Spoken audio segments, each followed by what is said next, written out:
రెక్కలు విప్పితేనే కదా గగన వీధుల్లో విహరించేది, ఆకాశపు అంచులు తాకేది, నింగిలోని మబ్బుల్ని చుట్టి వచ్చేది. చేయలేనని చేత కాదని రెక్కలు కట్టుకు కూర్చుంటే కలల తీరం చేతికందేనా, మది కోరిన మధుసీమను పాలించేనా. అల్ప ప్రాణమే అయినా గువ్వపిల్ల రెక్కలు విప్పి ఎగురుతోంది. కష్టాల కడలి దాటి తన పిల్లల ఆకలిని తీర్చుతోంది. ఆత్మవిశ్వాసంతో ముందుకెళితే సాధించలేనిదంటూ ఉండునా. అసాధ్యాలన్నీ సుసాధ్యాలై ఒడిచేరవా.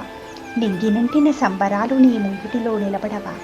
జడివానకు జడిసి గూటికే పరిమితమైతే జీవన గమనం ఎలా సాగేది.